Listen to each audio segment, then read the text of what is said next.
One of John McCain's central campaign arguments, tenets of his campaign, is eliminating earmarks, getting rid of them. You with John McCain on that?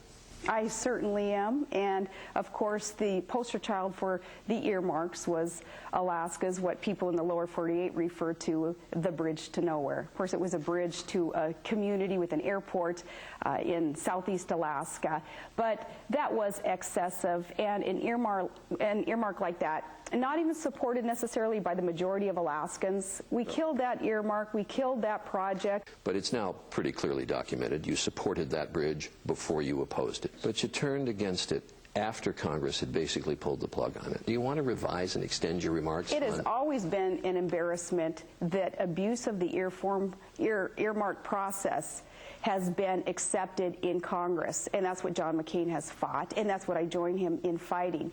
It's been an embarrassment, not just Alaska's projects, but McCain gives example after example after example.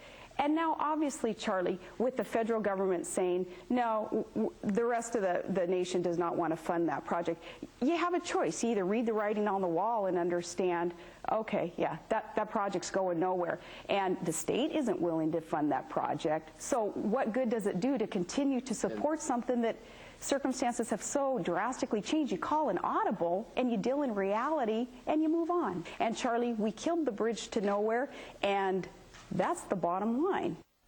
That was part 2 of Sarah Palin's interview with ABC's Charles Gibson. Be sure to tune in to Hannity and Colmes next Tuesday night for Sean's exclusive first cable interview with the Alaska governor.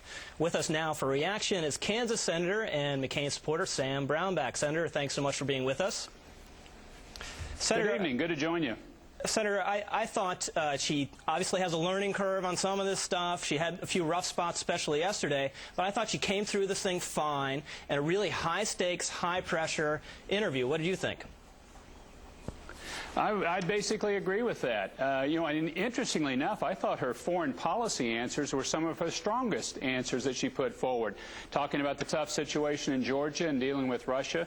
I wish Charlie Gibson would have talked about her strength areas like the Maverick and taking on the old boy network, because that's really the center core of a lot of what McCain and Palin are about. And he hadn't asked. Maybe that's on the next installment.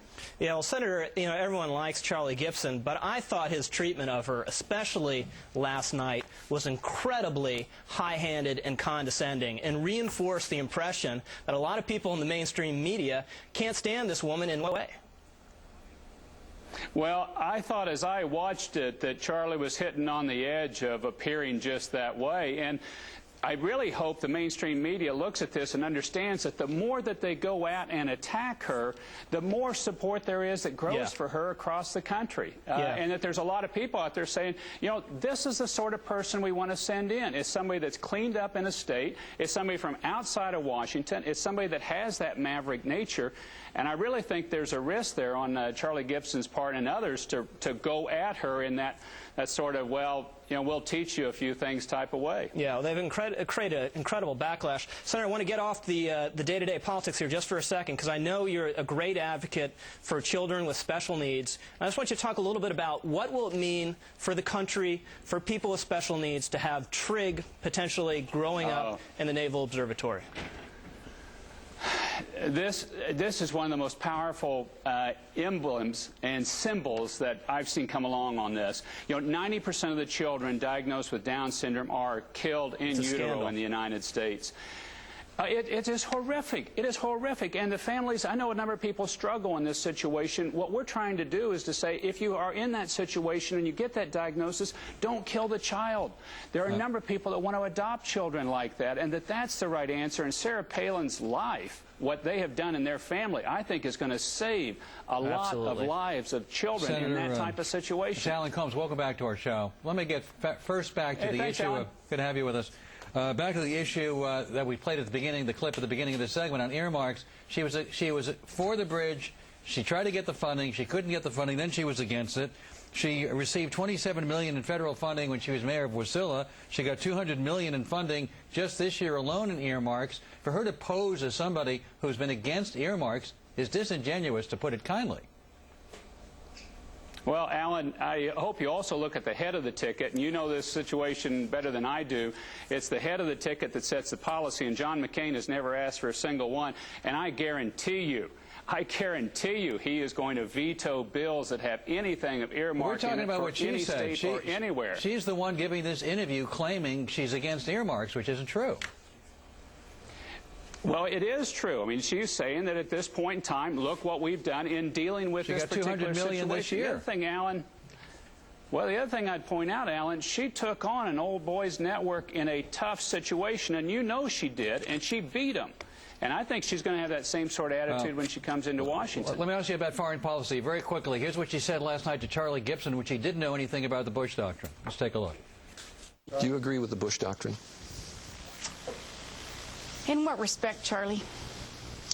The Bush, well, what do you interpret it to be? His worldview?